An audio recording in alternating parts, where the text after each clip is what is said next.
Bible, पवित्र गुरु ग्रंथ साहिब, पवित्र कबीर साहिब की वाणी में छुपे हुए गूढ़ रहस्य अर्थात तत्व को जानने के लिए कृपया अवश्य सुनिए जगत गुरु तत्वदर्शी संत रामपाल जी महाराज के मंगल प्रवचन। श्रीमद् भगवद गीता अध्याय नंबर 7 के श्लोक नंबर 6, 7, 8 में स्पष्ट किया है कि ये काल बोलता है गीता को, जो ब्रह्मा विष्णु में इसका पिता है। ये कहता है कि अर्जुन, बुद्धिमानों की बुद्धि और बलवानों का बल मेरे हाथ में है।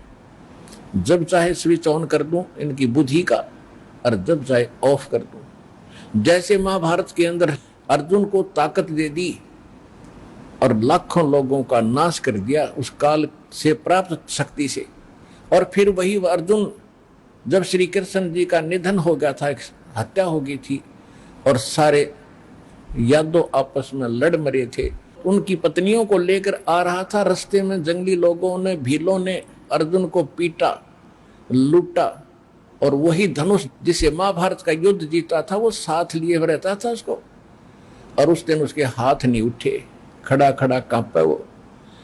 जब सारा काम हो लिया, वो भील भ्याल पीट कर लूट कर कुछ औरतों को भी ले गए और चले गए। तब अर्जुन कोस रहा श्री कृष्ण जी को कि श्री कृष्ण बड़ा धोखेबाज था, इसने हमारे साथ बड़ा धोखा किया है। पहले तो मुझे शक्ति दे दी और ना जाने कितने जीवों का नाश करा मैंने, और आज मैं खड़ा खड़ा पिट रहा हूँ, वही अर्जुन हूँ और वही गांडी धनुष है मेरे पास। आज ये मेरे से प्रतिज्ञा भी नहीं चढ़ाई जा रही इसकी। तो परमात्मा ने बताया कि ना श्री कृष्ण धोखेबाज था, ये सारे इस काल के अधीन हैं, इसके रिमोट से चलते हैं। तो उसी ने, काल ने जब विनाश करना था महाभारत का, तो अर्जुन को ताकत दे दी और फिर वापस ले ली, उसने अपना काम करा दिया जो करना था नाश। अब अर्जुन कितना पिट्टो। इसी प्रकार ये कहता है बुद्धिमानों की बुद्धि मेरे पास है। अब जब श्री रामचंद्र जी की खुद पत्नी गुम थी, है उसका तो पता नहीं उसने कौन उठा ले गया, ढूंढते फिर जैसे गायें गुम हो जाया करे। हर वह पार्वती पहचान ली, तू तो पार्वती है, सीता नहीं है, तो वहां उसकी ऑन कर दी और फिर ऑफ कर दी, खा धक्के। अब क्या होता है, अब हनुमान जी ने छलांग लगाई, एक सिद्धि है जो आकाश में उड़ जाने की प्राप्त हो जाती है। आकाश मार्ग से जाके वो लंका में प्रवेश हुआ हनुमान जी। उनको कुछ आभास हो गया था, किसी जटायु नाम के एक पक्षी ने बता दिया था कि लंका का राजा रावण उठा कर ले गया, इसलिए वहां जाने की और किसी में हिम्मत नहीं थी। सूरवीर बलवान थे, हनुमान जी ने कहा कि मैं जाऊंगा तो कुछ ऐसी निशानी दो मुझे ताकि मुझे पहचान सके कि मैं ऐरा गहरा व्यक्ति नहीं हूं, मुझ पर विश्वास करे माता। तो कहते हैं रामचंद्र जी ने अपनी छाप दे दी, अंगूठी निकाल के उस पर नाम लिखा था उनका, और उसको सीता खूब पहचानती थी। उधर से सीता को घना दुखी कर ही रखा था, सता रखा था रावण ने, एक नौलखे बाग में छोड़ रखा था और उससे रोजाना यातना दिलाता था और अपनी पत्नी बनने की स्वीकृति वो उससे करवाना चाहता था, वो उसने स्वीकार नहीं की। और रावण को एक श्राप लगा हुआ था कि तू कभी किसी औरत के साथ बलात् नहीं कर सकेगा, स्वेच्छा से कोई संपर्क हो तो वो अलग बात है, लेकिन तू किसी का ऐसे जबरदस्ती नहीं कर पाएगा, नहीं तो गल जाएगा तू। इस डर से वो जबरदस्ती नहीं कर पा रहा था और उधर से उसको पीड़ित कर रहा था कि स्वयं यश कर दे, लेकिन वो सीता ने नहीं किया था। एक वृक्ष के नीचे बैठी थी और अपने कर्मों को कोस रही थी। छोटा सा रूप बनाकर एक बंदर का हनुमान जी उसी वृक्ष के ऊपर बैठ गए थे। यातना देने के लिए औरतें आई थी तो भी उसने देखा था। जब वो चली गई उसके बाद फिर हनुमान जी ने ऊपर से वह अंगूठी डाल दी। वो तो राजदूत बनकर गए थे। जब अंगूठी देखी सीता ने, तो आपने कथाएं खूब सुन रखी हैं, ज्यादा ना सुनाऊंगा, तो उसने सोचा कि ये बंदर अंगूठी उठाकर लाया तो मेरे पति की मृत्यु होगी। तो उसने पूछा, तो फिर वो नीचे आया, अपना थोड़ा ठीक सा रूप बना के खड़े हो गए और कहा, माता मैं ऐसे ऐसे रामचंद्र जी ने भेजा हूं और ये कहानी है। अब कहने का भाव ये है कि वो जो कुछ भी उसने उद मस्ताया, तो आपने पता ही है, हनुमान जी ने नौलखा बाग भी उजाड़ दिया उसका और सारा कुछ कर दिया। क्योंकि आज कथा का विषय कुछ अन्य है, इसलिए यहाँ लंबा प्रकरण नहीं करूंगा। तो उसमें हनुमान जी ने कहा कि माता मुझे भूख लगी है।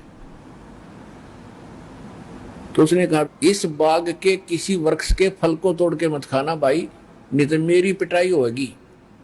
मेरे को आदेश है, कोई फल गिर जाए तो खाना, तो टूटा हुआ अपने आप तोड़ के नहीं खाएगी। तो हनुमान जी का उठा गुस्सा, को पार करके आना है, वैसे नहीं आएंगे वो। तो सीता ने अपना एक कंगन निकाल के दे दिया, कंगन हाथ में जो पैर रखा था सोने का, और कहा भाई इस चूड़ी को दिखा देना, वो खूब समझ जाएगी। अब वो कंगन लेकर हनुमान जी ने फिर छलांग लगाई।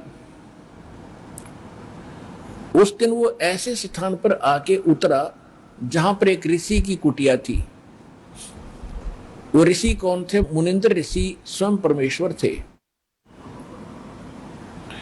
वहां सुंदर बाग लगा हुआ था, कुछ क्षेत्र में एक सुंदर सरोवर भरा था जल का। तो सुबह सुबह का समय था। हनुमान जी ने सोचा कि बहुत मनोरम स्थान है और यहाँ कुछ स्नान करूंगा, सामने बाग सुंदर फलों से लदपद है, आहार करूंगा, और फिर ऋषि जी भी साथ में है, इनके दर्शन करूंगा, पहले स्नान कर लेता हूं। अब जो कंगन वो लाया था उसको रख दिया पत्थर पे और स्नान करने के लिए प्रवेश किया सरोवर में। अब उन्होंने जो ही स्नान करने की चेष्टा की, लेकिन एक दृष्टि थी ऐसी कंगन पे कि जय ये कंगन गुम हो गया, कोई जानवर पक्षी उठा ले गया तो मेरी सारी मेहनत व्यर्थ जाएगी, सब परिश्रम व्यर्थ होगा। इसलिए नहा रहा था, पर नजर था जैसे सर्प का मणि के ऊपर रहती है ओस चाटते समय, तो इसी प्रकार नहा रहा था, दृष्टि कंगन पे। इतने में एक बंदर आया, दौड़ा दौड़ा और कंगन उठाकर भाग लिया। आगे आगे बंदर, पीछे पीछे हनुमान। उस ऋषि के आश्रम में बंदर प्रवेश कर गया। बाहर आंगन में एक घड़ा रखा था, अच्छा बड़ा घड़ा। बंदर दौड़ता दौड़ता घड़े में कंगन डालकर आगे भाग गया। अब सुखी सांस ली कि कोई बात नहीं, ये समुद्र में डाल देता तो बात तो बिगड़ जाती, गढ़े में डाल दिया। फिर धीरे धीरे चले हनुमान जी। पहले घड़े में देखा उसने, ऋषि को तो पीछे प्रणाम करना था, तो घड़े में क्या देखा कि घड़े के अंदर ऐसे ऐसे कंगन हजारों की संख्या में पड़े, सेम टू सेम। अब उसने सोचा भाई मैंने तो इतनी पहचान नहीं, कोई कंगन कौन सा है। और श्री रामचंद्र जी तो सारा जानते हैं, उनके कंगन के ऊपर सारी निशानियों को पहचानेंगे, और मैं कोई गलती से दूसरा उठा ले गया तो वो मानेंगे नहीं। इसलिए वो ऋषि जी के चरणों में प्रणाम किया। परमात्मा ने मुनिंद्र रूप में बैठे थे, पूछा कि पहलवान कैसे आए। हनुमान जी ने कहा कि ऋषि जी आप कौन सी दुनिया में रहते हो। मुनिंद्र जी ने कहा क्या बात है, मैं तो इसी पृथ्वी धरातल पर ही तो रहता हूं। क्या आपको नहीं पता आज श्री राम के ऊपर कैसी आपत्ति आई है, ऐसे ऐसे उसकी पत्नी गुम हो गई थी, वो माता की खोज करके मैं आया हूं। तो परमात्मा ने पूछा कि भाई कौन से राम की बात कर रहा तू। वो कहता है अच्छा कमाल करते हो ऋषि जी, आपको यही नहीं पता राम कौन है। परमात्मा ने कहा बताओ तो श्री के दशरथ पुत्र श्री रामचंद्र जी, उनका वनवास हुआ था, ऐसे ऐसे सीता उठा ली थी, और आज मैं खोज करके आया हूं ऋषि जी, और अपना काम करूं और चलूं। कहने लगे ऋषि जी और बात छोड़ो आप, कि मेरे सामने एक समस्या आ गई है कि ऐसे ऐसे मैं कंगन लाया था माता के हाथ का, और वो कंगन मैं स्नान कर रहा था, बंदर ने उठा के आपके घड़े में डाल दिया। तो परमात्मा बोले ले जा कंगन भाई, जा फिर अपना कर काम, जाओ हनुमान जी ले जाओ कंगन, निकाल ले जाओ, करो जो तूने करना। कहने लगे जी समस्या ये है कि इसमें और भी बहुत से कंगन पड़े हैं, और इन कंगनों में पहचान नहीं कर पा रहा हूं मैं, मेरा वो भगवान सीता जी वाला कौन सा है। परमात्मा बोले रे भले आदमी तुम लाने वाला और तुझे पता नहीं, तो मैं क्या बताऊं, फिर खोज ले कौन सा है तेरा। तो चिंतित हो गया कि भगवान दया करो। परमात्मा बोले कि जौन सा चाहे वो उठा ले जा और सेम टू सेम पाओगे, इसमें कोई दिक्कत नहीं। कैसे कैसे फिर ये कंगन आए कहां से आपके पास, कि अब सुन, मैं कथा सुनाऊंगा तेरे को। जैसे ये रामचंद्र जो आत्मा है ये विष्णु जी की आत्मा है। प्रत्येक त्रेता युग में ये ऐसा ही होता है। और मैं यहीं बैठा हूं जब का, मेरी तो बहुत युगों की आयु है, मैं यहां बैठा हूं। पहले इन बातों पर किसी को अविश्वास नहीं होता था। तो हनुमान जी से बताया कि तेरे जैसी आत्मा हनुमान ना जाने कितने बन करा लिए और कितने ये ऐसे कंगन ले लेकर आए हैं। इसी प्रकार वो बंदर उठा कर इसमें डालता रहा है। तो हनुमान जी ने पूछा कि हे ऋषिवर, मान लिया आपकी बात, जो कंगन लेकर हनुमान आता होगा तो वो कंगन तो लेकर भी जाता होगा। कहाँ लेकर जाता है? इस घड़े में मेरी आशीर्वाद से ऐसी पावर है कि डुप्लीकेट कॉपी तुरंत बना देता है, एज इट इज, 1 के 2 कर देता है। और नहीं विश्वास है तो ले ये कटोरा उठा के कोई दिया, ले इसमें डाल के देख ले। हनुमान जी ने कटोरी उठा के उसमें डाली, तुरंत 2 होगी, 1 जैसी। अब वो दोनों को देख रहा कि सचमुच ठीक है। तब हनुमान जी को कुछ विश्वास हुआ कि संत नहीं, ये कोई और ही महापुरुष हैं, बड़े सिद्धि युक्त हैं और सारी कथा को सही जानने वाले हैं। लेकिन कहा महाराज मैं आपकी बात से सहमत हूं, होगा कोई और भगवान, पर अब मुझे समय नहीं आपकी सारी बात सुनने का, क्योंकि मैं परमार्थ के काम में लगा हूं। परमात्मा बोले भाई ठीक है, ले जाए, कोई कंगन निकाल ले जाए बेटा, सारे एक जैसे मिलेंगे। वो उठाकर ले गए कंगन को। लेकिन हनुमान जी को फिर भी विश्वास नहीं हो रहा था। जब श्री रामचंद्र जी को दिखा दिया और रामचंद्र जी ने ओके कर दिया, जब हनुमान जी को संतोष हुआ कि 3100 की 100 सच बात है, वो उधर से वो ऋषि की घटना भी नहीं भूल पा रहा था, उधर से फिर युद्ध भी शुरू होना था। कहने का भाव ये है, बात फाइनल होगी कि सीता वहां है, सारे लक्षण बता दिए, और वो कंगन को देखकर रामचंद्र जी को विश्वास हुआ। अब समस्या आई कि उसके ऊपर पुल बनाएंगे समुद्र पर। वो कथा आपको सुना दी कि 3 दिन तक स्वयं रामचंद्र जी घुटनों पानी में खड़ा होकर के याचना करता रहा। तीसरे दिन जब उसने कहा लक्ष्मण से कि बरा अग्नि बांध दे, ये लातों के भूत बातों से नहीं मानते, इसको फूंकता हूं। 3 दिन हाथ जोड़ता रहा कि हे सागर राज मुझे रास्ता दे दो, ये मान नहीं रहा। तब विपर रूप धारण करके समुद्र आया। उसने कहा कि भगवान ऐसा ना करो, इसमें ना जाने कितने जीव जंतु हैं, सब नष्ट हो जाएंगे, आपको पाप लगेगा। और ये जल सारा समाप्त हो गया तो ये गड्ढा बन जाएगा, हजारों किलोमीटर गहरा, आप फिर भी नहीं जा सकते। कि हे रामचंद्र जी ऐसा काम करो, सर्प भी मर जाए लाठी ना टूटे। तो वो कारण जानना चाहा तो समुद्र ने बताया कि आपकी सेना में ये नल नील नाम के 2 ऐसे भक्त हैं जिनको इनके गुरुदेव का आशीर्वाद है कि इनके हाथों से पत्थर भी तैर जाते मेरे ऊपर, और कोई चीज यहाँ पर फ्लोट नहीं कर सकेगी। अपने आत्माओं यहाँ मान बढ़ाई खत्म करती है। और जितने भी वहां आसपास ऋषि महर्षि भगत लोग थे,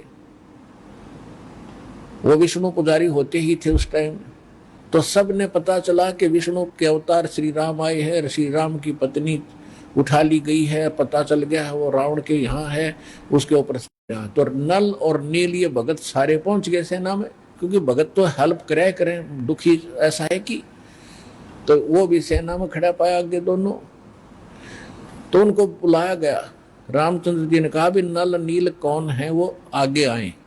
अब पुण्यात्माओं यहाँ मार खाता है इंसान, और परमात्मा इस प्रकार की जो हम गलतियां करते हैं, अपना भक्ति नाश करते हैं, उसके लिए सतर्क करते हैं यहां पर क्या किया, नल और नील के मन में अभिमान आ गया, अहंकार आ गया कि आज हनुमान भी फेल, रामचंद्र भी फेल, क्योंकि पत्थर नहीं तर रहे, समुद्र पर पुल नहीं बन रहा। हमारे पास ऐसी शक्ति है कि पत्थर रखेंगे तैर जाएंगे, आज हमारी वाह वाह हो जाएगी। अंगद भी फेल, सुग्रीव भी फेल, जामवान भी फेल, ये फेल का चक्कर मारा जीव ने। तो उस दिन वो आए ना, मालिक याद किया, रामचंद्र जी ने पूछा कि तुम्हारे पास कोई ऐसी शक्ति है पत्थर तैर जाते? कहाँ जी है, कि ट्राई करके दिखाओ। उठाया पत्थर रखा, क्यों अभिमान था कि कर देंगे काम, वो डूब गया। दूसरा फिर रखा, वो भी डूब गया। तीसरा फिर रखा, वो भी डूब गया। अब रामचंद्र जी समुद्र की तरफ देख रहे हैं, विपर रूप में खड़े थे, ब्राह्मण रूप में, और ये कहना चाह रहे हो कि तू झूठ बोलता था, इनके पास कोई पावर नहीं। तभी समुद्र ने कहा, विपर रूप में खड़े समुद्र ने, क्योंकि ये देवता होते हैं, ये जल जो है ये देवता नहीं है, जल का कंट्रोलर एक देवता है, उसको वरुण कहते हैं। वो आकर खड़ा हो गया, तो वो कह रहा था कि हे नल नील, आज आपने गलती की भाई, आज तुमने अपना गुरु तो याद किए ही नहीं, तुमने तो नाश कर दिया बात का, करो याद उस मालिक को। तब उनको भी याद आया, कहाँ बोल गलती बन गई आज तक। तो यहाँ परमात्मा बताते हैं, जैसे माता गर्भ को रख यत्न बनाए, ठेस लगे तो छन होवे तेरी ऐसे भक्ति नसावे। जैसे किसी बहन बेटी को गर्भ रहा हो तो उसकी कितनी केयर टेक करती है वह, उस लाल को सफल करने के लिए कि मेरा गर्भ पूरा हो और बच्चे का मुंह देखूं मैं। तो वो कैसे चिंतित रहती है, चलते समय भी कहीं ऊंचे नीचे पर पैर ना रखा जा, भगवान मेरा बालक गर्भ खराब ना हो जा। रात को सोती है, करवट लेती है, तब भी एकदम उठ के उधड़क जाती है, कहीं बच्चे पर दाब ना आ गई हो, मेरा गर्भ ना खराब हो जाए। तो कहते हैं जैसे माता गर्भ को और रखे यतन बनाए और ठेस लगे तो छन हो जाता है, तेरी ऐसे भक्ति नसावे। तो इस भक्ति रूपी गर्भ जो आज आपकी आत्मा में परमात्मा के सच्चे शब्द से पल रहा है, इसको इतना संयम से, इतना देखभाल से, यानी सावधानी से इसको परिपक्व करना पड़ेगा। जैसे माता गर्भ को रख यतन बना और ठेस लगे तो छन हो, तेरी ऐसे भक्ति नसावे। तो छोटी मोटी हम गलती कर देते हैं लापरवाही में, क्योंकि हमने इस लाल की कीमत का नहीं पता, जो आज हमारी आत्मा में सत भक्ति रूपी जो मालिक का मंत्र से गर्भ रह रहा है, यानी आत्मा प्रफुल्लित हो रही है, जो भक्ति रूपी जो लाल हमारे अंदर बन रहा है, इसको ऐसे संभाल के रखना है, ना अभिमान करना है, कोई मर्यादा भंग नहीं करनी है, नहीं तो फिर नुकसान हो जाएगा, आपकी भक्ति नष्ट हो जाएगी। अब उन्होंने परमात्मा को याद किया, रे नल नील यतन करे हार, तब सतगुरु से करी पुकार। रे नल नील यतन करे हार, तब सतगुरु से करी पुकार। जा सतरे खोल की अपार सिंधु पे सिला तिराने वाले। जा सतरे खोल की अपार सिंधु पे सिला तिराने वाले। धन धन सतगुरु सत कबीर भगत की पीड़ मिटाने वाले। धन धन सतगुरु सत कबीर भगत की वो पीड़ मिटाने वाले। नल नील ने जब याचना की हृदय से, ये भगवान गलती बन गई, आपके हाथ में इज्जत है हमारी, तो उसी समय परमात्मा वहां प्रकट हो गए। थोड़ी सी दूरी पर सबने देखा कि वो कौन आ रहा सामने। नल नील ने भी देखा, ये तो मेरे गुरुजी आगे हमारी पुकार सुन ली इन्होंने। जब मुनिंदर जी निकट आए, सभी ने दंडवत प्रणाम किया, श्री राम ने, हनुमान ने, सब ने। हनुमान जी ने देख लिया, बाबा जी तो वही है भाई, ये तो बिल्कुल सही, ये तो शक्तिशाली ऋषि हैं, लेकिन उस समय और वार्ता करने का समय नहीं था। जो समस्या थी वह उनके सामने अड़ी हुई थी। तब श्री रामचंद्र जी ने मुनींद्र ऋषि से अर्ज की थी, भगवान आज हमारे सामने ये समस्या आई है। अभिमानी रावण हमारी याचना नहीं मान रहा है। हमने उसे खूब दूत भेजकर, अंगद को, हनुमान जी को, सबको भेजकर उससे प्रार्थना कर ली है, इसको लौटा दे मेरी पत्नी को। वो माना नहीं। अब नहीं माना तो हमने युद्ध करना पड़ेगा और उसके लिए रास्ता चाहिए समुद्र पर। समुद्र रास्ता दे नहीं रहा। इसने विधि बताई कि आपके शिष्यों के पास यह शक्ति थी। मेरा दुर्भाग्य कि आज इनके हाथों में भी शक्ति नहीं रही। तो परमेश्वर ने कहा कि आज के बाद इनके हाथों में यह शक्ति रहेगी भी नहीं। इन्होंने बहुत बड़ी गलती की है, जो मैं रोज बताता हूं कि अभिमान से भगवान कोसों दूर है। और इतने दिन के बाद इतना दुख था इनके ऊपर, इन्होंने फिर बकवास कर दी। अब इनके पास यह शक्ति नहीं रही। तो श्री रामचंद्र जी ने कहा कि हे ऋषिवर, मेरी समस्या का समाधान करो। जब आप अपने बच्चों को, अपने शिष्यों को आशीर्वाद दे सकते हो शिला चढ़ाने का, तो आप खुद भी कृपा बख्श सकते हो मेरे लिए लंका में जाने का रास्ता बना दो। तब परमेश्वर ने कहा ठीक है भाई, मेरा वचन है कि तेरा पुल बनवाऊंगा। अब ये रामचंद्र जी का समझ में नहीं आएगी, और क्या वचन है इनका, क्या वायदा है। परमात्मा ने अपनी प्यारी आत्मा धर्मदास जी को बताया था कि जब मैं प्रथम सतयुग में सतलोक से यहाँ आ रहा था, तो बीच में इस काल की एक तपस्या है, वहां पर जीव दुखी किए जा रहे थे, और मैं जोग जीत रूप में अपने पुत्र के रूप में वेशभूषा में था। तो इसने पहले मेरे साथ कुछ बकवास करी थी, ज्योति निरंजन ने इसकी पार नहीं बसाई थी, तो मेरे चरणों में गिर गया था। और इसने मेरे से वचनबद्ध करवा कर कुछ प्रार्थना की थी कि कुछ और सुविधा। एक तो ये थी कि मेरा पुत्र विष्णु श्री राम रूप में जाएगा, और ऐसे उसके प्रारब्ध में लिखा है कि उसकी पत्नी को रावण उठाएगा, समुद्र पर पुल नहीं बनेगा, आपके बगैर वहां कोई कृपा नहीं कर सकेगा, उसकी हेल्प नहीं कर सकेगा। तो परमात्मा ने स्वीकार किया था कि मैं ये काम भी करूंगा। फिर दूसरा वर्ग क्या था कि वो फिर समुद्र के ऊपर उसने जो तीर त्यार दिखा के जबरदस्ती धमका के रास्ता लेना चाहा था, इसका प्रतिशोध समुद्र लेगा। वो क्या करेगा कि जब ये श्री कृष्ण रूप में जाएगा, और फिर ये क्या करेगा बाद में मृत्यु के उपरांत, एक राजा को दर्शन दे करके जगन्नाथ का मंदिर बनवाना चाहेगा अपनी महिमा बनाए रखने के लिए। तो उस पुरी के स्थान पर जो जगन्नाथ मंदिर बनवाओगा, उसको समुद्र इस प्रतिशोध में नहीं बनने देगा कि इसने मेरी बेइज्जती की थी तीर दिखा के राम रूप में। इसका प्रतिशोध लेगा, वो मंदिर न बनने नहीं देगा, बार बार तोड़ेगा। आप उसका मंदिर बनवाना, क्योंकि बच्चे हट कर लेते हैं तो वो मानते नहीं है, तो इसलिए वो कह रहा था जी आप दया करिए, वो मानेगा नहीं। तब परमेश्वर ने कहा था तथास्तु। और भी कई चीजें कही था कि 3 युगों में जीव थोड़े पार करना, क्योंकि परमात्मा ने कहा था कि मैं कलयुग या तेरे नीचे के लोकों में जाऊंगा, और तूने सबको मिसगाइड कर रखा है, सच्चा भगवान सच्चा ज्ञान छुपा रखा है। मैं सच्चाई बताऊंगा और सबको ज्ञान दूंगा, ऐसी भक्ति और नाम दूंगा, सभी तेरे लोक से पार होकर सतलोक जाएंगे।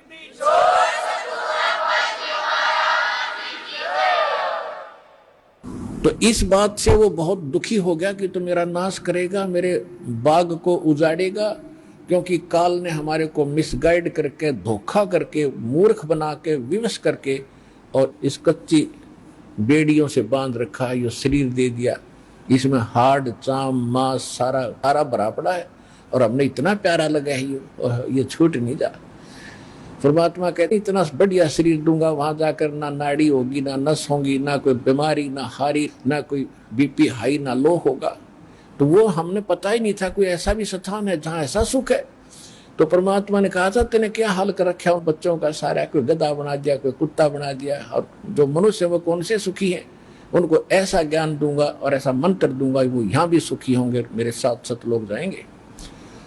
तो इस बात से वो दुखी हो गया था काल कि तो नाश करेगा मेरा, मेरे बाग न उजाड़ेगा। भगवान का पता लग गया, सच्चे स्थान का पता लग गया तो यहाँ कौन रहेगा। तो तब उसने चरणों में गिर के रा करके कबीर भगवान से याचना की थी कि 3 युगों में जीव थोड़े ले जाना और चौथे युग में आप कितने ले जाना। और फिर ये पुल बनवाने का, जगन्नाथ के मंदिर को बनवाने का ये भी प्रॉमिस करवाया था। जब उसने सारा परमात्मा ने प्रतिज्ञा कर ली थी तो फिर ये खलनायक है, ये विलियन है, धोखेबाज और ठग है, इसने तुरंत अपना आंखें बदल ली और कहा जाओ जोग जीत संसारा, जीव न माने कहा तुम्हारा। कहते हैं 12 पंथ करूं मैं साजा, नाम तुम्हारा ले करूं आवाजा, और 12 पंथ नाम जो ले ही वो मेरे मुख में आन समोही। और पहले अंश हमारे जाई और पीछे अंश तुम्हारे आई, और जाइयो जोग जीत संसारा। परमात्मा ने कहा था कि फिर मैं त्रेता युग में जाऊंगा, ठीक है भाई, चौथे युग में जाऊंगा कलयुग में, और फिर पार कर लूंगा। तूने गलती तो मेरे से करवा ही ली। वैसे मालिक ने गलती नहीं की, दाता को पता था कि सतयुग त्रेता द्वापर में ये दुखी नहीं होंगे, और जब तक जीव दुखी नहीं होगा इतना भगवान नहीं पहचान सकता। इसलिए दाता ने जानबूझकर उसको यश कर दी थी, और वो बन गया था सियाना, अपने आप इंटेलिजेंट बन रहा था कि मैंने रोल मार ली भगवान की, है मैंने इनकी अकल मार ली, मालिक ने अकल मारी उसकी। अब वो क्या कह रहा था कि देख लेना कलयुग जब आएगा, पहले मैं अपने दूत भेज के ऐसा गलत प्रचार करवा दूंगा, ब्रह्मा विष्णु महेश तक सीमित कर दूंगा, कोई पत्थर कोई पानी कोई मंदिर कोई मस्जिद गुरुद्वारों में बांध दूंगा, और पहले अंश हमारे जाई पीछे अंश तुम्हारा आई, जाओ जोग जीत संसारा, जीवन मन फिर कहा तुम्हारा। कि पहले मेरे दूत जाएंगे और सारा उल्टा ज्ञान, उल्टा भगवान, उल्टा विधान सबको बता देंगे, गलत मंत्रों से रटा देंगे। ये राधा स्वामी पंथ, धन धन सतगुरु पंथ, निरंकारी पंथ, ये रासाराम जैसे ये सारे नकली पंथ काल के चलाए हुए। तो परमात्मा को पता था कि इसने कर लेते सारे जुगाड़ अपने, और जब मेरा दास जाएगा ऐसे समय में जब इनके परिपक्व हो चुके होंगे सारे पंथ, इन्हें जो कहना सुनना होगा वो सब कह चुके होंगे, जो ज्ञान देना होगा वो दे चुके होंगे, जो नाम देना होगा वो नाम दे चुके होंगे। और जब मेरा दास जाएगा वो प्रमाणित करके दिखाएगा कि सच्चाई ये है, झूठ ये है, तो 2 मिनट में मेरे बच्चे मुझे पहचानेंगे और मेरे पास आ जाएंगे।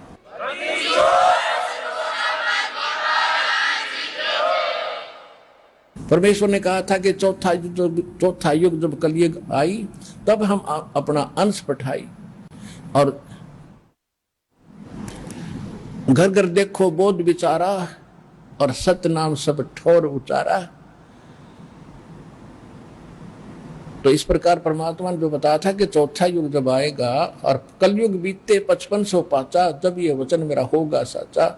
कलयुग बीत जावे जब एता, सकल सृष्टि सभी प्राणी परम पुरुष पद चेता। कि जब वो कलयुग 5500 वर्ष बीत जाएंगे तब ये मेरी बात सच्ची होगी कि घर घर में सतनाम का जाप होगा, घर घर में मेरे ज्ञान की चर्चा होगी। लेकिन ये उस समय सच्चा होगा जब कलयुग 5505 बीत जाएगा, और उस समय सभी को पता होगा कि एक परम पद है। कौन सा? गीता अध्याय नंबर 18 के श्लोक नंबर 62 में, जिसके विषय में कहा कि अर्जुन तू सर्वभाव से परमेश्वर की शरण में जा, उसकी कृपा से ही तू परम शांति को और सनातन परम धाम को, शाश्वत स्थान को प्राप्त होगा। गीता अध्याय नंबर 15 के श्लोक नंबर 4 में कहा कि तत्वदर्शी संत की प्राप्ति के उपरांत उस तत्व ज्ञान से इस अज्ञान को काटकर उसके पश्चात परमेश्वर के उस परम पद की खोज करनी चाहिए, जहां जाने के बाद साधक कभी लौटकर संसार में नहीं आते। और जिसने सबरमंडल की रचना की उस परमेश्वर की उस परम पद की, यानी अमर लोक की, शाश्वत स्थान की खोज करनी चाहिए। तो यहां परमात्मा कह रहे हैं कि चौथा युग जब कलयुग आई तब हम अपना अंश पठाई, और घर घर देखो बोध विचारा, घर घर में तत्व ज्ञान का चर्चा चला करेगी, और सतनाम सब ठोर उचारा। सतनाम का सबको दिया जाएगा। आज तक सतनाम की छींट भी ना लगी थी, ना राधा स्वामी वालों को, ना धन सतगुरु वालों को। सतनाम का तो बहुत गुणा गीत गाते हैं, अरे कख नहीं पता इनको। ऐसे सिख समाज को सतनाम का कोई पता नहीं था। नानक साहिब जी सतनाम का जाप किया करते थे, 2 अक्षर का जाप था। लेकिन इन महापुरुषों को परमात्मा ने सख्त हिदायत दे दी थी कि अभी डिस्क्लोज ना करना, नहीं तो काल के दूतों का दाव लग जाएगा और ये सब बच्चे मुझे पहचान नहीं पाएंगे। तो महापुरुष थे, उन्होंने जो कह दिया सो फाइनल। वो तो भगवान से मिलकर आए थे, भगवान की एक एक बात को उन्होंने स्वीकारा और उसी तरह आचरण किया। तो अब परमात्मा ने कहा कि जो 5505 वर्ष बीत जाएगा कलयुग, उसके बाद सबके मुंह पर सतनाम का जाप होगा। आप देख रहे हो, धन धन हो गए आप। इस सतनाम का किसी को पता भी नहीं था, आप सतनाम का जाप कर रहे हैं 8-8, 10-10 वर्ष के। तो सौभाग्य तुम्हारा, भगवान के विशेष कृपा पात्र बच्चे हो आप, जो सतलोक आश्रम बरवाला, जिला हिसार, हरियाणा में पहुंच रहे हो और दीक्षा प्राप्त कर रहे हो।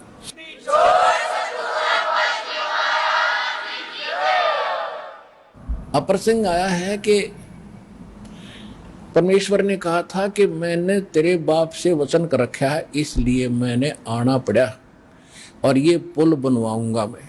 अब रामचंद्र के बात समझ में नहीं आया, मेरे पिता से कैसे वचन हुए होंगे। सोचा कभी बात होगी इनकी, पिताजी के पास साधु संत आते ही रहे थे।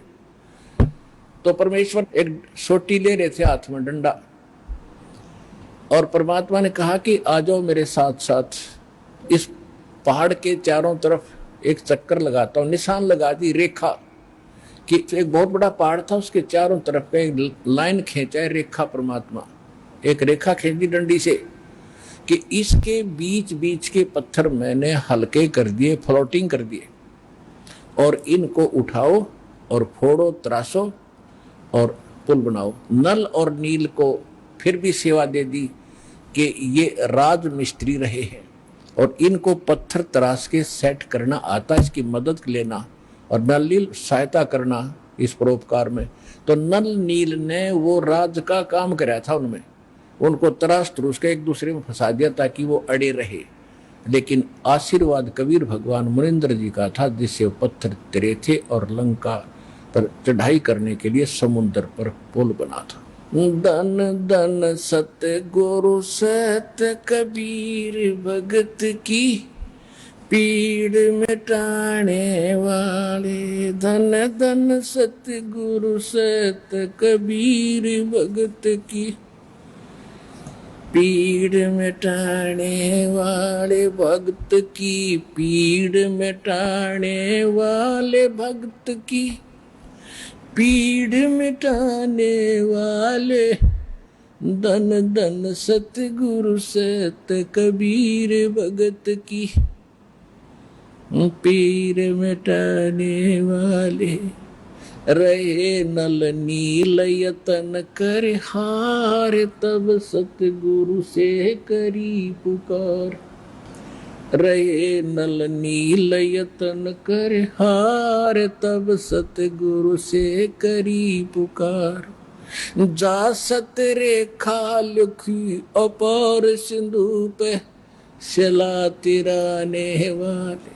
जा सत रेखा लिखी अपार सिंधु पे, शिला तिराने वाले। धन धन सतगुरु सत कबीर भगत की, पीर मिटाने वाले। डसी सर्प ने जब जा पुकारी, इंद्रमती अकुलाए। डसी सर्प ने जब जा पुकारी, इंद्रमती अकुलाए। आपने तुरंत करी सहाय बेरूली, मंत्र सुनाने वाले। आपने तुरंत करी सहाय बेरूली, मंत्र सुनाने वाले। धन धन सतगुरु सत कबीर भगत की, पीड़ मिटाने वाले। दामोदर सेठ के होते अकाज, अर्ज करी डूबता देख जहाज। दामोदर सेठ के होते अकाज, अर्ज करी डूबता देख जहाज। लाज मेरी रखियो ग्रीव नवाज, सिंधु से पार लंगाने वाले। लाज मेरी रखियो ग्रीव नवाज, समुद्र से पार लंगाने वाले। धन धन सतगुरु सत कबीर भगत की, पीड़ मिटाने वाले। कह कर जोड़ दीन धर्मदास दरस दे, पूर्ण करियो आस। कह कर जोड़ दीन धर्मदास दरस दे, पूर्ण करियो आस। मेटियो जन्म मरण की तरास, सत्य पद प्राप्त कराने वाले। मेटियो जन्म मरण की तरास, सत्य पद प्राप्त कराने वाले। धन धन सतगुरु सत कबीर, भगत की पीड़ मिटाने वाले। भगत की पीड़ मिटाने वाले, भगत की पीड़ मिटाने वाले। धन धन सतगुरु सत कबीर, भगत की पीड़ मिटाने वाले। अपनात्माओं, धर्मदास जी को जब ज्ञान हुआ, भगवान ने सारी कथा बताई, बेटा मैं ऐसे ऐसे चारों युगों में आया हूं। तो इसमें बता रहा है कि हे मालिक, आप तो सबके दुख दूर करते हो। रे नल नील यतन कर हार, तब सतगुरु से करी पुकार। जा सतरेखा लखी अपार, सिंधु पे सिलात रहने वाले। जब धर्मदास जी काल प्रभावित ज्यादा था, धार्मिक आत्मा अवश्य थी, और धार्मिक आत्मा में एक लचीलापन घना होता है। एक आदमी कहता है ऐसा नहीं ऐसा होगा, तो सोच लेता है शायद ऐसा ही होगा, लेकिन तब जब तक हम दृढ़ नहीं होते, मोक्ष प्राप्ति नहीं होती। तो उसको दृढ़ करने के लिए जैसे धर्मदास जी बीच बीच में कुछ ऐसी ऊटपटांग बातें कर देते थे, तो परमात्मा अंतर्ध्यान हो जाते थे। उसको फिर तड़फ जागती थी, फिर रोता था बुरी तरह, फिर वो कथा सुना रहे, फिर रो रहे हैं, रोते हुए पुकार रहे हैं। तो जब कह रहे हैं धन धन सतगुरु सत कबीर, भगत की पीड़ मिटाने वाले, फिर क्या बताते हैं कि आपने नल नील जब हार लिए थे, थक लिए थे यत्न कर करके, उन पर नहीं कुछ हुआ था, तब आपने सतरेखा लिखी अपार। भगवान ने बताई वो मैंने ऐसे किया था, वह मानी सच्ची। फिर कहते इंद्रमती द्वापर युग में एक रानी थी, सर्प ने डस लिया था, वह विश्वास नहीं कर पा रही थी, मालिक करुणा में नाम से आ रहे थे, उसको भी आपने जीवित किया, पार किया।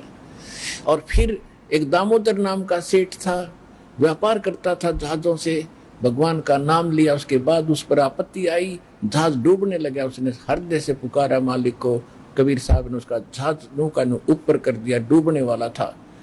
तो कहते हैं दामोदर सेठ के होंठ काज, अर्ज करी थी आपसे जब डूबता देख जहाज। ऐसे क्या कहा था दामोदर ने कि लाज मेरी रखियो गरीब नवाज, फिर समुद्र से पार लंघाने वाले, जहाज को पार कर दिया, डूबने नहीं दिया। अब क्या कहते हैं, कह कर जोड़ दीन धर्मदास दरस दे, पूर्ण करियो आस। जो भगवान अंतर्ध्यान हो गए थे, रो रहा था कि मेरे ऊपर ये बड़ी आपत्ति आ गई, आपका अभाव मुझसे सहन नहीं हो रहा है मालिक।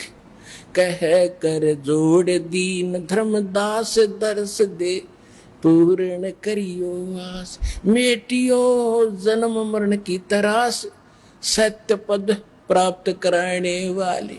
सत्य पद, वो परम पद, वो सतलोक, आपके अतिरिक्त इस सृष्टि में कोई दूसरा मुझे वो प्राप्त नहीं करा सकता। मुझे फिर दर्शन दो मालिक, मेरे से गलती हुई। अब जो प्रसंग चल रहा है, त्रेता युग में दाता ने कैसी लीला की। अब क्या होता है देखो पुण्यात्माओं, हम परमार्थी भी हैं, क्योंकि भगत का कि वो परमार्थ पर ज्यादा रुचि रखता है, लेकिन परमार्थ के साथ साथ स्वार्थ भी होना चाहिए थोड़ा सा। वो स्वार्थ कौन सा? अपने कल्याण का, आत्म कल्याण का स्वार्थ भी चाहिए। अब हनुमान जी ने जब तो ताकत थी, पहलवान था, धार्मिक था, रामचंद्र जी की जल्दी लग रही थी, जब ऋषि रूप में परमात्मा इत्फाक वहां मिले और सारी लीला देख ली, और फिर ये भी देख लिया कि उसी ऋषि ने आकर समुद्र पर पत्थर तेरे आए, और फिर भी बुद्धि बनाया क्योंकि रामचंद्र जी का साथ लग रहा था। अब मालिक ने उसका उद्धार करना था उस प्यारी आत्मा का, क्योंकि ऐसी ऐसी पुण्यात्मा है जो परमार्थ के लिए कोई लेना न देना, उड़ा छाती ताणी मारो, मरूंगा और मारूंगा, किस लिए रामचंद्र की पत्नी छुटवाऊंगा। और यति पुरुष थे, बाल ब्रह्मचारी थे, ऐसी लगन थी उसमें।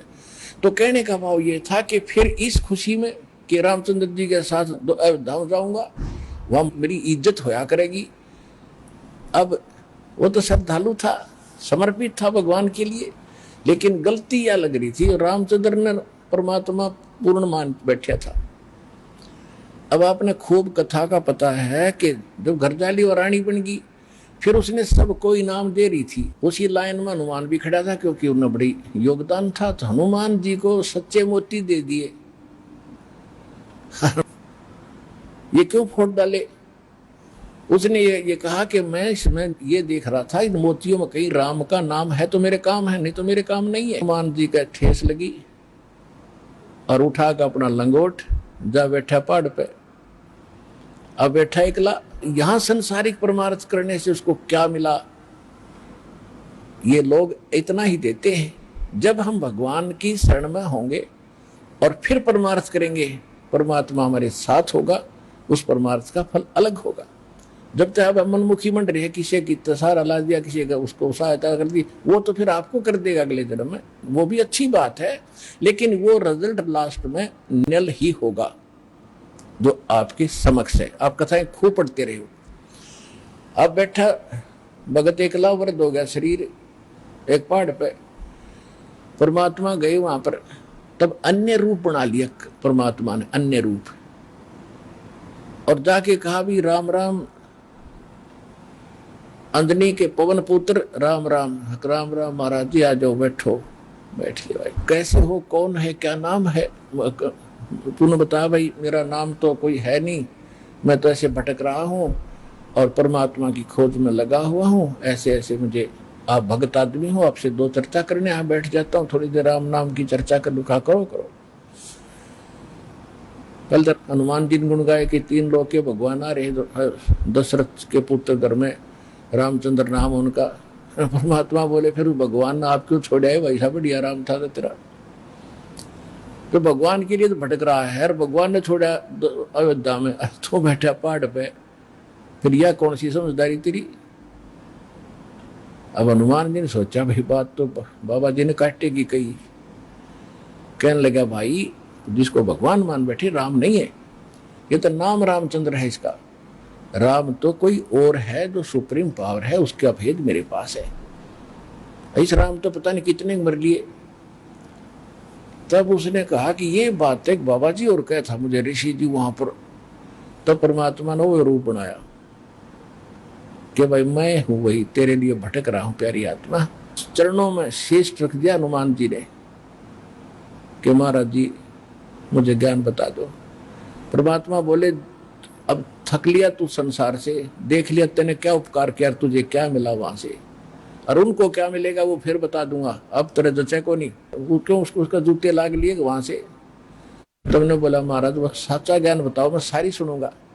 सारा ज्ञान बताया कि मैं सीधा नु का भगवान हूं तो नहीं जचा कि मैं उस परमात्मा का संदेश लेकर आता हूं, 4 युगों में आता हूं। सारी कहानी सुनकर कति साची मान ली, और फिर कहा कि जब आंखें देखो कि अभी आप वहां से आते जाते हो तो तब कुछ यकीन हो। तो परमात्मा वहां से उड़े आकाश में, और उसको दिव्य दृष्टि दे दी हनुमान जी ना, तो 1 किलोमीटर पाछे कुछ दिखा को नहीं।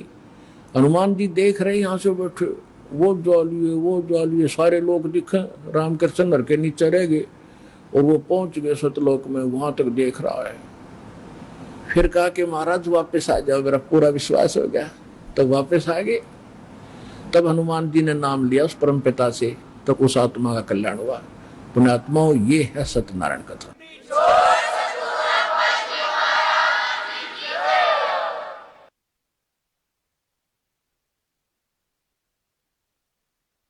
परम पिता परमात्मा पूर्ण ब्रह्म सर्व सृष्टि के रचने वाले कबीर परमेश्वर जी की असीम रजा से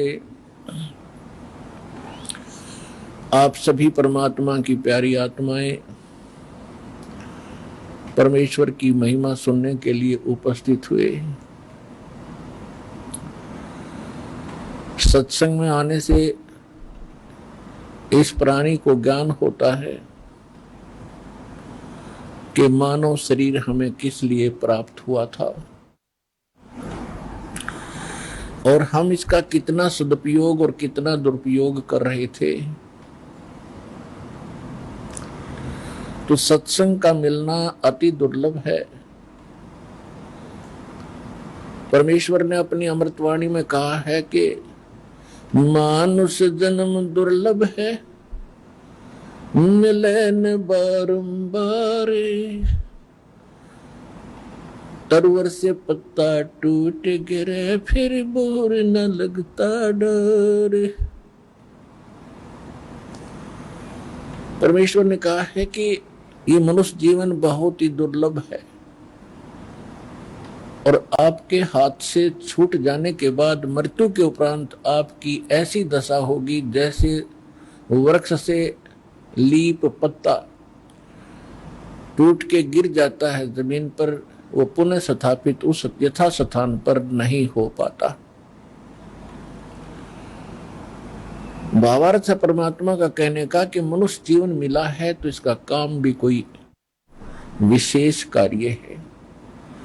उसकी जानकारी सत्संग से होती है और सत्संग संत करते हैं, सतगुरु करता है, और कोई सत्संग कर ही नहीं सकता।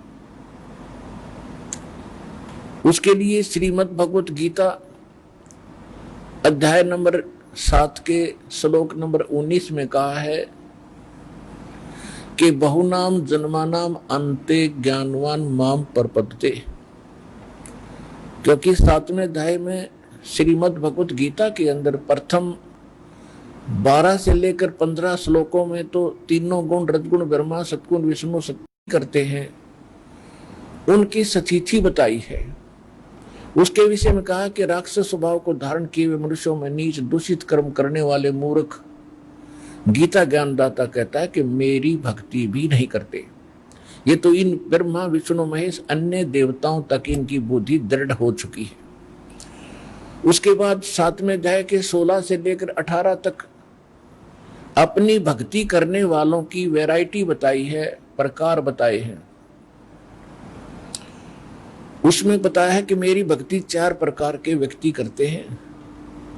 एक अर्थार्थी जो केवल धन घना प्राप्ति करने के लिए वेद मंत्रों का ही आश्रय लेकर अनुष्ठान किया करते हैं। और दूसरा अर्थ बताया है कि जो संकट निवारण के लिए भी वेद मंत्रों के अतिरिक्त किसी अन्य मंत्र किसी लोक वेद के मंत्र का वो सहारा नहीं लेते, यानी वेदों के मंत्र यानी श्लोकों को ही बार बार उनकी आवर्ती करके उसी से कुछ लाभ प्राप्त करते हैं। और तीसरे जिज्ञासु बताए हैं। जिज्ञासु वो होते हैं जो भगवान के लिए निकलते हैं, जैसा उनको ज्ञान मिल जाता है फिर वो वक्ता बन जाते हैं। तो इन तीनों को रिजेक्ट किया है। फिर चौथे बताए हैं ज्ञानी। ज्ञानी की फिर बताइए सतिथि के ज्ञानी वो होता है जिसको ये पता चल गया कि मनुष्य जीवन बार बार नहीं मिलेगा और मनुष्य जीवन का मूल उद्देश्य क्या है, केवल मोक्ष प्राप्ति ही है, इसका और कोई विकल्प नहीं। बाकी जो संस्कार में कोई परिवार है नहीं है, संतान है नहीं है, ये तो आपका संस्कार है। इसके साथ साथ मूल उद्देश्य इस मनुष्य जीवन का बताया है कि परमात्मा प्राप्ति, आत्म कल्याण हो, जन्म मरण के दुख से छूटे। तो ये ज्ञान ज्ञानी आत्मा को हो जाता है। उसके लिए बताया है कि वो फिर ज्ञानी आत्मा क्या सोचता है कि ज्ञानी आत्मा को इतना भी ज्ञान होता है कि अन्य देवताओं की भक्ति से मोक्ष नहीं हो सकता। इसलिए गीता ज्ञानदाता कहता है कि वो अन्य उपासना नहीं करते, वो केवल मेरी भक्ति करते हैं। लेकिन उनको तत्वदर्शी संत यानी सतगुरु ना मिलने से 7वें अध्याय के 18वें श्लोक में कहा है वो ज्ञानी आत्मा है तो उदार नेक हैं, अच्छी आत्मा है, समर्पित हैं, लेकिन वो मेरे वाली घटिया साधना में गति में, मेरे वाली घटिया गति में ओम से मिलने वाली, ओम जाप है ब्रह्म का और ब्रह्म से प्राप्ति होती है ब्रह्मलोक। गीता अध्याय नंबर 8 के श्लोक नंबर 16 में कहा है कि ब्रह्मलोक में गए हुए प्राणी भी पुनः जन्म मृत्यु में ही रहते हैं। ये ब्रह्म की साधना है। और गीता ज्ञान दाता भी ब्रह्म है। 8वें अध्याय के 13वें श्लोक में कहता है कि ओम इति एकाक्षरम ब्रह्म व्यवहारन माम अनुसमरण यह परियाति तदंदेहम सयाति परमाम गतिम।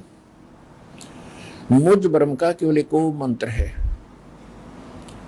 और इसका अंतिम सांस तक सिमरण करता हुआ जो शरीर त्याग कर जाता है, ओम से मिलने वाली परम गति प्राप्त होती है। ओम से कौन सी परम गति है? ब्रह्मलोक प्राप्ति है। ब्रह्मलोक में गए हुए प्राणी भी जन्म मृत्यु में रहते हैं। और गीता अध्याय नंबर 2 श्लोक 12 में, गीता अध्याय नंबर 4 श्लोक 5 और 9 में, गीता अध्याय नंबर 10 श्लोक 2 में स्पष्ट करता है कि अर्जुन तेरे और मेरे जन्म बहुत हो चुके, तू नहीं जानता, मैं जानता। और मेरी उत्पत्ति को ये देवता लोग भी नहीं जानते, क्योंकि ये जिन देवताओं का पिता है ब्रह्मा विष्णु महेश, और उसके बाद जितनी भी इसकी संतान हुई है, तो पिता की उत्पत्ति को बालक नहीं जान सकते, संतान नहीं जानती, दादाजी बताते हैं। तो उस दादाजी ने, यानी जो सबके जनक हैं, सबके मालिक हैं, उस कबीर परमेश्वर जी ने स्वयं आकर के इनकी सचीची बताई, ब्रह्मा विष्णु महेश की जन्म मृत्यु बताई, इसके पिता की जन्म मृत्यु बताई, और यथार्थ ज्ञान जो भक्ति की विधि हमें ज्ञान दिया उस मालिक नाग। तो कहने का भाव ये है कि गीता ज्ञान दाता की साधना यानी ब्रह्म साधना से भी मोक्ष नहीं होता, जन्म मृत्यु नहीं समाप्त होती। इसलिए गीता अध्याय नंबर 7 के श्लोक नंबर 18 में कहा कि अर्जुन ये ज्ञानी आत्मा है तो उद्धार, लेकिन ये मेरे वाली अनुत्तम गति में ही सचित है, आश्रित है। फिर तुरंत कहा 7वें अध्याय के 19वें श्लोक में, बहु नाम जन्मानाम अंते ज्ञानवान माम प्रपते। बहुत ही जन्मों के अंत के जन्म में कोई ज्ञानी आत्मा मेरे तक उसकी बुद्धि उठती है, मेरे तक की भक्ति भी मुश्किल से कोई ज्ञानी आत्मा अनंत जन्मों के कष्ट उठाने के बाद किसी एकाध जन्म में मेरी भक्ति करते हैं।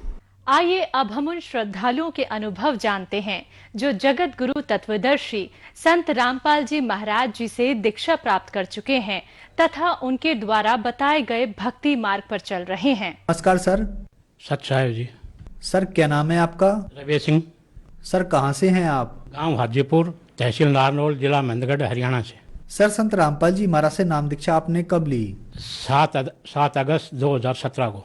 सर क्या काम करते हैं आप? मैं बैठे हुए मुनीम था जब छोड़ के घर पर रहता हूँ। सर संत रामपाल जी महाराज से नाम दीक्षा लेने से पहले क्या आप कोई भक्ति साधना भी करते थे? हाँ जी, ब्रह्मा विष्णु महेश की और खाटू श्याम जी की भक्ति करता था। हर महीने खाटू श्याम जी आया करता और हनुमान जी की भक्ति करता था। तो क्या कारण बना कि आप संत रामपाल जी महाराज की शरण में आए? जी मैं बीमार था, आधा हिस्सा मेरा काम करने से बंद हो गया था साहब, और फिर मैं खाटू श्याम जी गया था और वहाँ पर दर्शन करते करते ही मैं वहीं पर बेहोश हो गया साहब।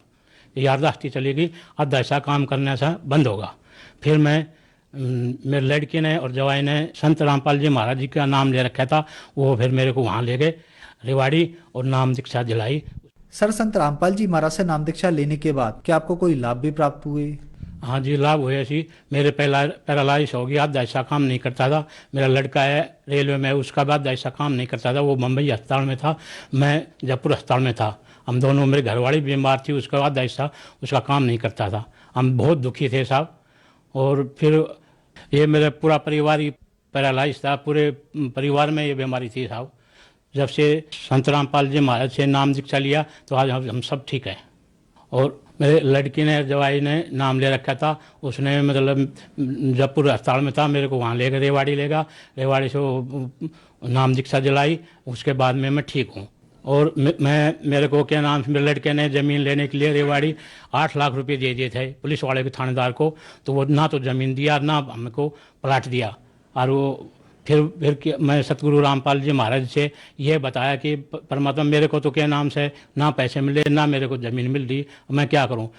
मालिक से दंडोत प्रणाम लगाई, अरदास लगाई, तो मेरे को बताया कि आके आपको दो किस्तों में मिल जाएगा। तो मेरे को 4 लाख करके 2 महीने में वापस दे दिए पैसे। सतगुरु रामपाल जी महाराज की कृपा से मेरे को पैसे वापस मिल गए। और मेरा लड़का बम्बई अस्पताल में था, वो भी सतगुरु की रामपाल जी महाराज की दया से वो ठीक है, मैं भी ठीक हूँ, मेरी घरवाली है भगवती वो भी ठीक है, और पूरा परिवार सही है। सर क्या आप नशा भी करते थे? बिल्कुल, मैं 24 घंटा बैठे पे शराब पीता था, सिगरेट पीता था, सुबह से लेकर रात तक जब भी मेरे को होश होता, जब भी मैं शराब पीता था, पूरे दिन 24 घंटा में शराब पीता रहता था। फिर मैं तभी बीमार हुआ, शराब पीने से ज़्यादा, बीड़ी सिगरेट दारू पीने से ही मैं बीमार हुआ था। तो क्या संत रामपाल जी महाराज से नाम दीक्षा लेने के बाद आपका नशा छूट गया? जिस दिन से रात तक मैं नाम लेने के बाद मैंने कोई नशा नहीं किया, न दारू पी, न बीड़ी पी, न आज मैं आराम से भक्ति कर रहा हूँ और सही हूँ। सर आप नशे के बहुत आदी थे और बहुत सालों से नशा करते आ रहे थे, फिर संत रामपाल जी महाराज की शरण में आए और आपका नशा छूट गया, जबकि सरकार बहुत सारी मुहिम चलाती है और लोग नशा छोड़ने के लिए बहुत सारे पैसे भी खर्च करते हैं, लेकिन उनका नशा नहीं छूट पाता। तो सर संत रामपाल जी महाराज में ऐसी क्या बात है कि उनसे जो भी श्रद्धालु नाम दीक्षा लेता है उसका नशा एकदम से छूट जाता है? अजीब, नशा मैं बहुत करता था, बचपन से ही बढ़ता, 8-9 साल का उम्र था जब से नशा कर रहा था। अपन सतगुरु रामपाल जी महाराज जी का नाम लिया तो मंत्र करने से, मंत्र जाप से ही मतलब नशा छूट गया और सब बिल्कुल नशा बंद हो गया। जिस दिन से रात तक मैंने कोई नशा नहीं किया, अर्धों आराम से समय भक्ति कर रहा हूँ, आराम से रह रहा हूँ। कोई किसी तरह की प्रकार की बीमारी नहीं है मेरे शरीर में, नहीं है मेरे बच्चों के, ना घर में, सब प्रकार से रहना। भगवती भी ठीक है, बच्चा भी ठीक है, मैं भी ठीक हूँ, सब सही है साहब। सर संत रामपाल जी महाराज से नाम दीक्षा कैसे ले सकते हैं? संत गुरु रामपाल जी महाराज के सत्संग है, वहाँ पर नाम सत्संग देखो, सत्संग में एक पट्टी चलती है, उसमें फ़ोन नंबर आते हैं, वो फ़ोन करके नाम दीक्षा ले सकते हैं। धन्यवाद सर। सत साहेब जी।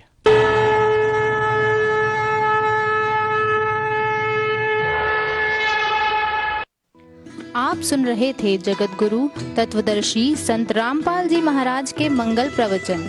अधिक जानकारी के लिए संपर्क करें 9729277503 9996904503। हमारी वेबसाइट है www.jagatgururampalji.org।